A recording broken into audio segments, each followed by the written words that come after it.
Hello guys, ഇന്നത്തെ കളി dinosaur ഒന്നും ആയിക്കോട്ടെ, ഒട്ടും കുറയണ്ട. അപ്പോൾ ഇതാ നമ്മൾ ഇന്നുള്ളത് കോട്ടയം നാമ്പടത്ത് ഇൻഡോർ സ്റ്റേഡിയത്തിൽ പെറ്റ് ഷോ വന്നിട്ടുണ്ടായിരുന്നു. അപ്പോൾ അത് കാണാനായിട്ട് ഞാനും എൻ്റെ കസിനും കൂടെ വന്നതാണ് കേട്ടോ. അങ്ങനെ അത്യാവശ്യം ആൾക്കാരുണ്ടായിരുന്നു. അവിടെ നിന്ന് ക്യൂ നിന്ന് നമ്മൾ ടിക്കറ്റൊക്കെ എടുത്ത് അകത്തോട്ട് കയറി പോവാണ്. ആനിമൽ കിങ്ഡം എന്നായിരുന്നു ഈ ഒരു പെറ്റ് ഷോയുടെ പേര്. 60 രൂപയായിരുന്നു കേട്ടോ ഒരാളുടെ ടിക്കറ്റിൻ്റെ റേറ്റ്. ആദ്യം തന്നെ കുറേ ലവ് ബേർഡ്സും, എല്ലാത്തിൻ്റെയും പേരൊന്നും എനിക്ക് അറിഞ്ഞൂടാ, എന്നാലും എല്ലാം ലവ് ബേർഡ്സ് എന്ന് വിളിക്കാം. ലവ് ബേർഡ്സും പിന്നെ കുഞ്ഞി തത്തമ്മകളും ഒക്കെ ഉണ്ടായിരുന്നു നമ്മൾ എൻട്രൻസിൻ്റെ അവിടെ. അപ്പോൾ നമ്മളിങ്ങനെ ചൂളടിച്ചപ്പോഴത്തേനും അതൊക്കെ ഇങ്ങനെ ഒന്ന് ഒച്ച ഉണ്ടാക്കുന്നുണ്ടായിരുന്നു. എനിക്ക് ഈ കിളികളെയൊക്കെ ഭയങ്കര ഇഷ്ടമാണ്. കിളികളെയും പെറ്റ്സ് വീട്ടിൽ വളർത്താനായിട്ട് ഭയങ്കര ഇഷ്ടമാണ്. നമുക്ക് ലവ് ബേർഡ്സും ഉണ്ട് വീട്ടിൽ.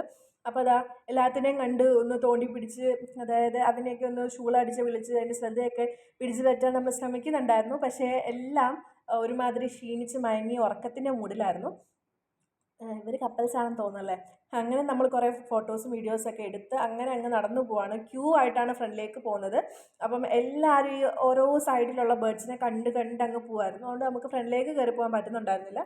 അപ്പം നമ്മളും അതിനൊത്ത് പതിയെ പതിയെ എല്ലാം കണ്ട് ആസ്വദിച്ച് പോകുമായിരുന്നു. കുറേ തരം ബേർഡ്സ് ഉണ്ടായിരുന്നു. ഇതിൻ്റെ ഒന്നും പേര് എനിക്ക് അറിഞ്ഞുകൂടാ, എന്നാലും തലയിൽ കൂടെയുള്ള തത്തമ്മ അതുണ്ടായിരുന്നു. പിന്നെ കുറേ കുഞ്ഞു കുഞ്ഞു മൃഗങ്ങളൊക്കെ ഉണ്ടായിരുന്നു കേട്ടോ. ഇവനാണ് സാധനം. എത്ര തവണ വിളിച്ച് അവനൊന്നും മൈൻഡ് പോലും ചെയ്തില്ല. മസിലും പിടിച്ചിരിക്കുകയാണ് ദുഷ്ടൻ. അവന് ഒരു മൈൻഡും ഉണ്ടായിരുന്നില്ല. പിന്നെ ഈ ഒരു പുള്ളിയുള്ള കോഴി, ഇത് വർണ്ണക്കോഴിയാണെന്ന് തോന്നുന്നു കേട്ടോ. ഒരു ചെറിയ മയിലിൻ്റെ വകയിൽ അമ്മാവൻ്റെ മോനായിട്ടൊക്കെ വരുമായിരിക്കും. ഇത് ഹമ്പുള്ള കോഴി, മുഴുത്ത കോഴി. പിന്നെ കുഞ്ഞുമുയൽ, അങ്ങനെ എല്ലാം ഉണ്ടായിരുന്നു. എന്തൊക്കെയായാലും ഫോട്ടോ എടുക്കാൻ നമ്മൾ മറന്നിട്ടില്ല. പിന്നെ വന്നപ്പോൾ ഈ ഒരു ഓന്തുംകുട്ടനെ കണ്ടു. ഇഗ്വാനയുടെ ചെറുതാണെന്ന് എനിക്ക് അറിഞ്ഞുകൂടാ, ഓന്താണെന്ന് തോന്നുന്നു. പിന്നെ അണ്ണാങ്കുഞ്ഞുണ്ടായിരുന്നു. അവൻ ഇന്ന് എന്തൊക്കെയോ കൊത്തിപ്പറിച്ച് തിന്നുമായിരുന്നു. പിന്നെ ഈ ചുമന്ന തത്തമ്മക്കുട്ടൻ. പിന്നെ അങ്ങനെ അങ്ങനെ ഒത്തിരി ഒത്തിരി കിളികളുണ്ടായിരുന്നു. ഇത് മഞ്ഞ ലവ് ബേർഡ്സ് ആണ് തത്തമ്മയാണെന്ന് അറിയില്ല. അവൻ തല പൊക്കിയാലല്ലേ നമുക്ക് മനസ്സിലാകുന്നുള്ളൂ. അവൻ തിരിഞ്ഞു പോലും നോക്കുന്നുണ്ടായിരുന്നില്ല. പിന്നെ മക്കാവു ആയിരുന്നെന്ന് തോന്നുന്നു. വലിയ തത്തമ്മയുണ്ടല്ലോ, മക്കാവു എന്നാണ് തോന്നുന്നു പേര്. അവൻ നല്ല ഉറക്കമായിരുന്നു. ഞാൻ പറയില്ല, നമ്മൾ പോയത് ഉച്ച ഉള്ള സമയത്തായിരുന്നു. അതുകൊണ്ട് തന്നെ എല്ലാ കിളികളും മയക്കത്തിലായിരുന്നു. ഉച്ചയൂണ് കഴിഞ്ഞ മയക്കമായിരുന്നു തോന്നുന്നു. പിന്നെ പാമ്പിനെ അവിടെ പെട്ടിയിലാക്കി വെച്ചിട്ടുണ്ടായിരുന്നു. നമ്മൾ പോയി തട്ടി നോക്കി, അത് അനങ്ങുന്നുണ്ടായിരുന്നില്ല. പിന്നെ ഇത് എന്തോ പട്ടിക്കുറുക്കെന്ന് പറഞ്ഞ് കേട്ടിട്ടേ ഉള്ളൂ. അവിടെ എന്തോ പേര് എഴുതി വെച്ചിട്ടുണ്ടായിരുന്നു, എന്തോ ഫോക്സ് എന്ന് എഴുതി വെച്ചിട്ടുണ്ടായിരുന്നു. അത് ഉറക്കമായിരുന്നു. ഞാൻ ചെന്നൊന്ന് തട്ടി വിളിച്ചത് എന്താ ചാടി പിടച്ചിറങ്ങി വന്നിട്ട് 5-6 കുരയും തന്നേച്ച് അവിടെ പോയി കിടന്ന് കരഞ്ഞു. എന്തിനാണാവോ ആവോ. എന്നിട്ട് നമ്മൾ അതിനെയും കണ്ടിട്ട് തിരിച്ച് വേറെ സെക്ഷനിലേക്ക് പോയി. അവിടെ കുറേ ആമയുണ്ടായിരുന്നു. ഒരു ഭീമാകാരനായ ഒരു ആമ അപ്പുറത്തെ മൂലയ്ക്കും വേറൊരുത്തൻ ഇപ്പുറത്തെ മൂലയ്ക്കും പിണങ്ങി നിൽപ്പുണ്ടായിരുന്നു. അതിൻ്റെ ഇപ്പുറത്ത് ഇഗ്വാനകളെ കൂട്ടിലാക്കി അടച്ചിട്ടേക്കുമായിരുന്നു. ഒരു 5-8 എണ്ണം കാണുമായിരിക്കും. കുറേ ഇഗ്വാന ഉണ്ടായിരുന്നു. ഇവനാണ് സാധനം.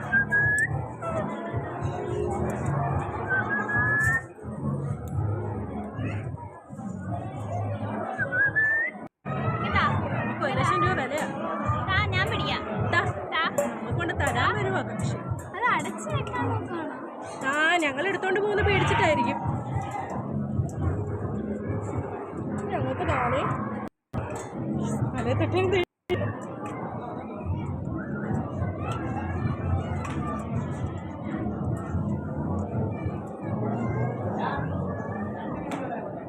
താഴെ പോയി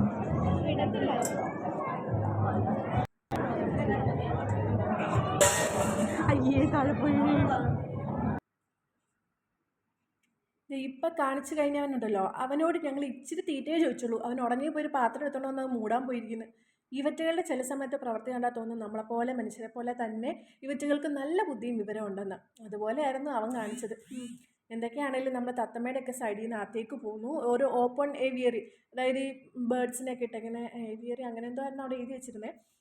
ഓപ്പൺ ബേർഡ്സിനെയും പിന്നെന്താ കോഴിക്കുഞ്ഞുങ്ങളെയും കോഴീനെയും മുയലിനെയൊക്കെ ഇങ്ങനെ തുറന്നു വിട്ടേക്കുന്ന ഒരു ഓപ്പൺ ആയിട്ടുള്ള ഏരിയ ഉണ്ടായിരുന്നു. അവരവിടെ ഫുൾ മറച്ചിരിക്കുകയാണ്. അപ്പം അവിടെ പാമ്പും ഉണ്ടായിരുന്നു. അപ്പം അതിന് ചുറ്റും ആൾക്കാരിങ്ങനെ കൂടി നിൽക്കുകയാണ്.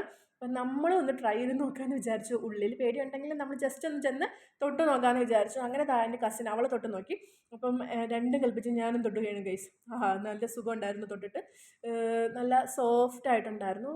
1-2 വട്ടം അങ്ങനെ തൊട്ടു.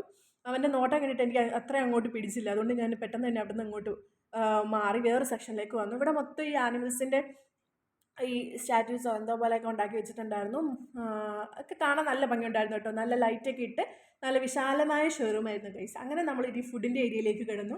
അവിടെ ചെന്ന് ആദ്യം തന്നെ പാനിപ്പൂരി അകത്താക്കി. പാനിപ്പൂരി എൻ്റെ ഫേവറേറ്റ് സാധനമാണ്.